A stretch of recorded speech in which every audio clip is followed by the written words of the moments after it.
আসসালামু আলাইকুম। আজকে আমরা এই সার্কিটের উপরে মেশ অ্যানালাইসিস করব। তো মেশ অ্যানালাইসিস মানে প্রত্যেক লুপে কেভিএল করা। এই লুপগুলোতে আমাকে কেভিএল করতে হবে। তো কেভিএল বা মেশ অ্যানালাইসিস করা মানে প্রত্যেক লুপে কারেন্ট কনসিডার করে নেওয়া। তো আমি ধরে নিচ্ছি আমার এই লুপে একটা কারেন্ট ক্লকওয়াইজ ঘুরতেছে, ঘড়ির কাঁটার দিকে বা ক্লকওয়াইজ ঘুরতেছে, যেটাকে আমি I1 নাম দিয়ে দিব। এই লুপে ধরে নিচ্ছি একটা কারেন্ট ক্লকওয়াইজ ঘুরতেছে বা ঘড়ির কাঁটার দিকে, যেটাকে আমি I2, এবং এই লুপে ধরে নিচ্ছি একটা কারেন্ট ক্লকওয়াইজ ঘুরতেছে, যেটাকে আমি I3 নাম দিয়ে দিব। লুপে কারেন্ট কনসিডার করার পরে আমরা যেটা করব, আমি দেখব যে আমার বাইরের লুপে, সম্পূর্ণ বাইরের আউটার লুপে কোনো কারেন্ট সোর্স আছে কিনা। হইতে পারে সেটা অ্যাক্টিভ, হইতে পারে সেটা ডিপেন্ডেন্ট কোনো কারেন্ট সোর্স। যদি থাকে তাহলে সেটা আমার অ্যাকচুয়ালি লুপ কারেন্ট হবে। সেই জন্য আমরা বাইরের লুপে কোনো কারেন্ট আছে কিনা সেটা খুঁজবো। তো এখানে যেহেতু নাই, তো এটা আমার এখন কনসার্ন না।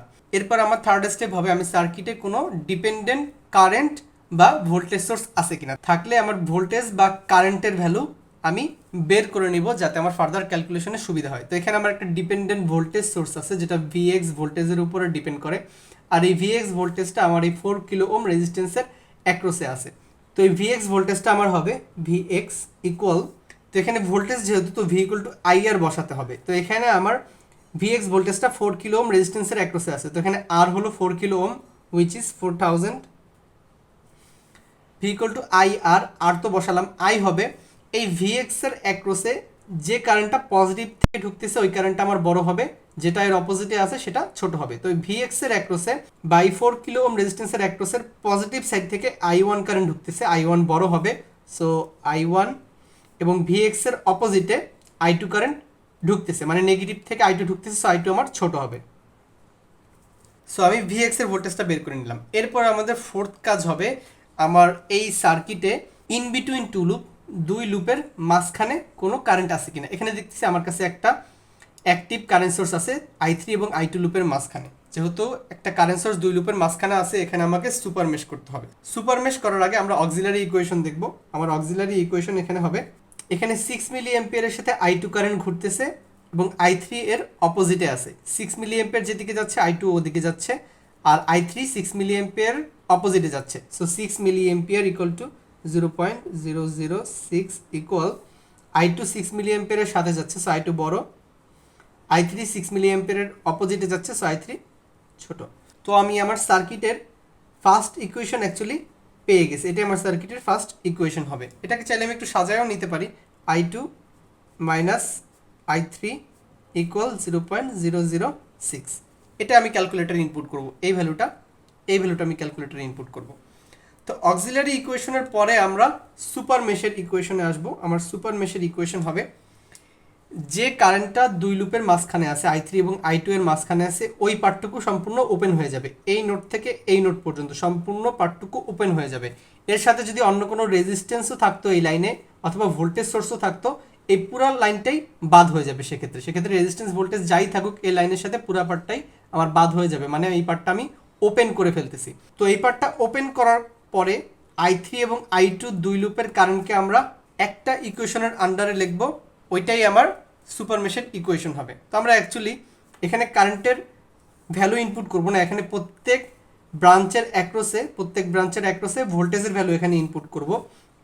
তো এখানে আমার ভোল্টেজ প্রত্যেক ব্রাঞ্চের অ্যাক্রসে নেগেটিভ না পজিটিভ হবে, সেটা বোঝার উপায় হলো প্লাস মাইনাস কনসিডার করে নেওয়া। তো আমি ধরে নিচ্ছি এই রেজিস্ট্যান্সের অ্যাক্রসে I2 কারেন্ট এদিকে ঢুকতেছে, যেহেতু ক্লকওয়াইজ বা ঘড়ির কাঁটার দিকে ঘুরতেছে, সো এই রেজিস্ট্যান্সের অ্যাক্রসে I2 কারেন্ট এদিক থেকে ঢুকতেছে, সো ঢুকলে পজিটিভ, বের হয়ে গেলে negative. I2 current 4 kilo ohm রেজিস্ট্যান্সের অ্যাক্রসে এদিক থেকে ঢুকতেছে, এদিক থেকে বের হয়ে যাচ্ছে, সো ঢুকলে এখানে পজিটিভ, বের হয়ে যাওয়ার জায়গাটা নেগেটিভ। এই পার্টটুকু শেষ। 8 কিলো ওম রেজিস্ট্যান্সের অ্যাক্রসে I3 এদিক থেকে ঢুকতেছে, এদিক থেকে বের হয়ে যাচ্ছে, সো ঢোকার জায়গাটা এখানে পজিটিভ, বের হয়ে যাওয়ার জায়গাটা নেগেটিভ। তো প্লাস মাইনাস কনসিডার করা হয়ে গেছে। আবার আমরা ইজিলি ভোল্টেজের ভ্যালু ইনপুট করতে পারবো, ভি ইকুয়াল টু আইআর করে। ভি ইকুয়াল টু আইআর করে আমরা রেজিস্ট্যান্সের অ্যাক্রসে ভোল্টেজ এখানে ইনপুট করব। তো এখানে আমি 12 কিলো ওম রেজিস্ট্যান্সের অ্যাক্রসে আসি, এখানে I2 current plus to minus যাচ্ছে, প্লাস টু মাইনাস যদি যায় সেক্ষেত্রে আমার ভোল্টেজ ড্রপ হয়, সেক্ষেত্রে ভোল্টেজ আমার negative, so negative. V equal to R হলো 12 কিলো ওম, 12,000। আর I হবে, এর ভিতরে একটাই কারেন্ট আছে, হুইচ ইজ I2, সো এখানে I2। এই 4 কিলো ওম রেজিস্ট্যান্সের অ্যাক্রসে I2 current plus to minus যাচ্ছে, প্লাস টু মাইনাস গেলে voltage drop, so negative. V equal to IR, আর হবে 4 কিলো ওম, সো 4000। আই হবে, যেহেতু আমি I2 লুপে আসি এবং 4 কিলো ওম রেজিস্ট্যান্সের অ্যাক্রসে I1 এবং I2 কারেন্ট আছে, কোনটা আমি আগে লিখবো? যে লুপে থাকবো ওই লুপের কারেন্ট আমার বড় হবে। 4 কিলো ওম রেজিস্ট্যান্সের জন্য এখানে I2 বড় এবং I1 ছোট। সো এখানে 4 kilo Om, V equal to IR, আর বসাইছি, আই হবে I2 মাইনাস I1। এরপরে এই পার্টটুকু শেষ। আমরা দুই লুপের কারেন্টকে একটা ইকুয়েশনের আন্ডারে লিখবো, মানে ভোল্টেজের ভ্যালু একটা ইকুয়েশনের আন্ডারে লিখবো, এটা আমার সুপার মেশ। তো এখানে আমি I3 তে আসবো এবার। I3 লুপে 8 কিলো ওম রেজিস্ট্যান্সের অ্যাক্রসে I3 current plus to minus যাচ্ছে, প্লাস টু মাইনাস গেলে ভোল্টেজ আমার negative, so negative. V equal to IR, আর হবে 8 কিলো ওম, সো 8000। আই হবে, যেহেতু আমি I3 লুপে আসি, এই রেজিস্ট্যান্সের অ্যাক্রসে I1 এবং I3 আছে, যেহেতু আমি I3 লুপে আসি 8 কিলো ওমের জন্য I3 আমার বড় এবং I1 ছোট হবে। আই হবে আমার I3 মাইনাস I1। এরপরে আমার কাছে এখানে ভোল্টেজের ভ্যালু আছে, যেটা আমি ডিরেক্টলি ইনপুট করব। এখানে I3 current plus to minus যাচ্ছে, প্লাস টু মাইনাস গেলে voltage drop, so minus 6Vx, 6Vx equal 0। যেহেতু আর কোনো ব্রাঞ্চ আমার নাই, সো ইকুয়াল 0।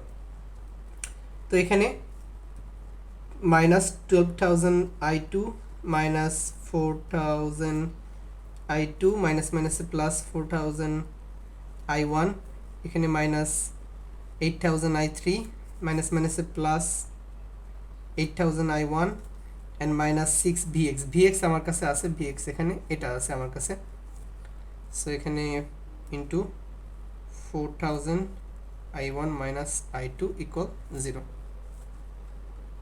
তো এখানে আমার কাছে 16 I2 হবে মাইনাস 16,000 I2। এরপরে আমার কাছে এখানে 4 and 8 12 I1 হবে, 12,000 I1 প্লাস 12,000 I1। এরপরে মাইনাস 8,000 I3, আর এখানে মাইনাস 4 6 24 24,000 I1 মাইনাস মাইনাসে প্লাস 24,000 I2 ইকুয়াল 0। সো এখানে 12,000 I1 মাইনাস 24,000 I1 হবে নেগেটিভ 12,000 I1।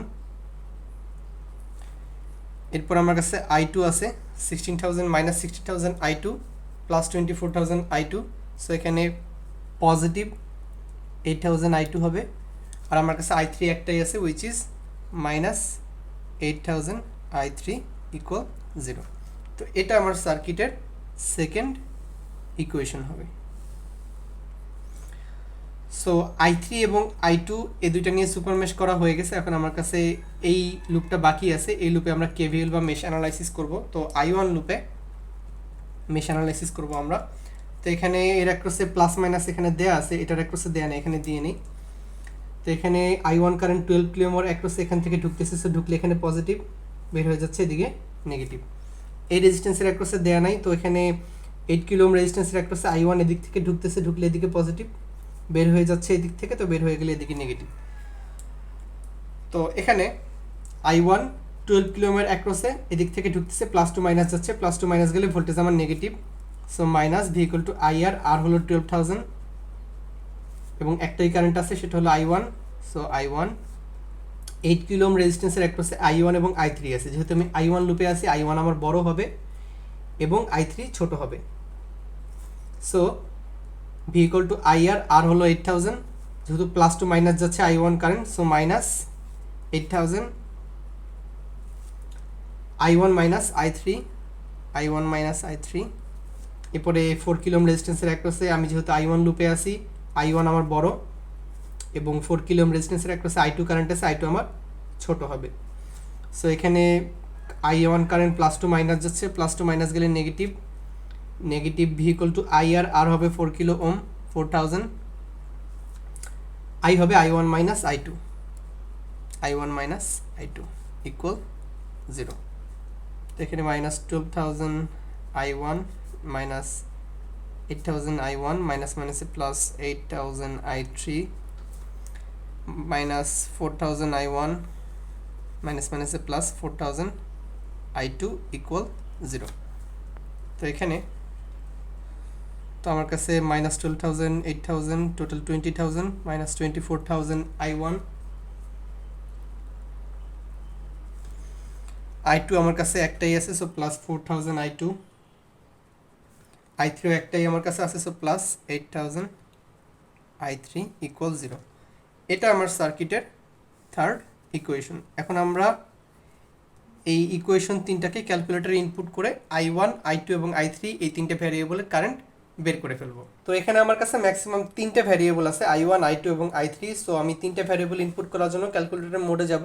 মোডে যাওয়ার পরে 5-এ যাবো যেখানে ইকুয়েশনগুলো আছে, এরপর আমরা 2-তে যাব, কারণ 2-তে x, y, z তিনটে ভ্যারিয়েবল, এরপরে ইকুয়ালের পরে যে কনস্ট্যান্ট আছে সেটা ইনপুট করা যাবে। সো 2। আমাদের ফার্স্ট ইকুয়েশনে I1 নাই, I1 যেহেতু নাই, সো 0। এরপরে I2 এর সহগ 1, I3 এর সহগ -1 এবং কনস্ট্যান্ট 0.006। তো আমার সেকেন্ড ইকুয়েশনে I1 এর সহগ -12,000, I2 এর সহগ +8,000, I3 এর সহগ -8,000 এবং কনস্ট্যান্ট 0। থার্ড ইকুয়েশনে I1 এর সহগ -24,000 এবং I2 এর সহগ +4,000, I3 এর সহগ 8,000 এবং কনস্ট্যান্ট 0। তো এখন আমি ইকুয়ালে চাপ দিলে আমি x এর একটা ভ্যালু পাবো, যেটা আমার I1 লুপের কারেন্ট হবে, উইচ ইজ 4 × 10⁻³ যেটাকে আমি 4 মিলি এম্পিয়ারও লিখতে পারবো। এরপরে আমি ইকুয়ালে চাপ দিলে y এর একটা ভ্যালু পাবো, যেটা আমার I2 লুপের কারেন্ট হবে, উইচ ইজ 0.012 যেটাকে আমি 12 মিলি এম্পিয়ারও লিখতে পারবো। এরপরে আমি ইকুয়ালে চাপ দিলে z এর একটা ভ্যালু পাবো, যেটা আমার I3 লুপের কারেন্ট হবে, উইচ ইজ 6 × 10⁻³ যেটাকে আমি 6 মিলি এম্পিয়ারও লিখতে পারবো। তো এই সার্কিটে আমাকে actually loop current mesh analysis করে এই লুপ কারেন্টগুলো বের করতে বলা হয় নাই। যেটা বের করতে বলা হয়েছে সেটা হলো find out the V0 in the network, মানে এই যে V0টা, এই V0টা বের করতে বলা হচ্ছে, যার প্লাসটা এদিকে কানেক্ট করা এই নোডে এবং মাইনাসটা এই নোডে, মানে এই 12 কিলো ওমের অ্যাক্রসে V0 বের করার জন্য বলা হচ্ছে, যার ওরিয়েন্টেশন এখানে পজিটিভ, এখানে নেগেটিভ। সো আমার V0 কারেন্টটা হবে V = IR। তো আমার এই রেজিস্ট্যান্সের ভিতরে আমার একটাই কারেন্ট আছে, সেটা হলো I2। সো V = IR যখন করব, I আমার I2 এবং R হলো 12 কিলো ওম। So 12,000 × I2। সো 12,000 × I2 আমার কাছে 12 মিলি এম্পিয়ার × 10⁻³ ভোল্ট। তো এটা যদি আমি ক্যালকুলেটরে সলভ করি তাহলে আমি 144 ভোল্ট পেয়ে যাব। এটাই আমার অ্যান্সার। তো আপনাদের প্রশ্ন আসতে পারে, এখানে I2 কারেন্ট তো পজিটিভ টু নেগেটিভ যাচ্ছে, পজিটিভ টু নেগেটিভ গেলে ভোল্টেজ আমার ড্রপ হয়, ভোল্টেজ ড্রপ হলে তো এটা নেগেটিভ হওয়ার কথা, কেন পজিটিভ হলো? তো এই কাজটা একমাত্র তখনই হবে যখন আমরা প্রত্যেক ইন্ডিভিজুয়াল ব্রাঞ্চের অ্যাক্রসে ভোল্টেজ আলাদা করে অথবা পাওয়ার বের করব। ভোল্টেজ অথবা পাওয়ার যখন আমরা প্রত্যেক ইন্ডিভিজুয়াল ব্রাঞ্চের অ্যাক্রসে বের করব, তখন এই যে জিনিসটা করছি তার অপোজিটটা এখানে হবে, মানে এখানে প্লাস টু মাইনাস যদি কারেন্ট যায় সেক্ষেত্রে আমার ভোল্টেজ পজিটিভ হবে, এবং কারেন্ট যদি নেগেটিভ টু পজিটিভ যায় সেক্ষেত্রে আমার ভোল্টেজ হবে নেগেটিভ। এই কাজটা শুধু একমাত্র আমরা তখনই করব যখন আমরা প্রত্যেক ইন্ডিভিজুয়াল ব্রাঞ্চের অ্যাক্রসে ভোল্টেজ অথবা পাওয়ার বের করব। এছাড়া আমরা সব জায়গাতে এই জিনিসটা ফলো করব, শুধু আলাদা করে ভোল্টেজ এবং পাওয়ার বের করার ক্ষেত্রে আমরা এই কাজটা ফলো করব। আশা করি যতটুকু বুঝাইছি আপনারা বুঝতে পারছেন। সামনে আমরা মেশ অ্যানালাইসিসের উপরে আরও 3টা প্রবলেম সলভ করব, যেগুলো আমার সুপার মেশের উপরে থাকবে। তো ওগুলো দেখার আমন্ত্রণ জানিয়ে আজকে আমি এখানেই শেষ করতেছি। আসসালামু আলাইকুম।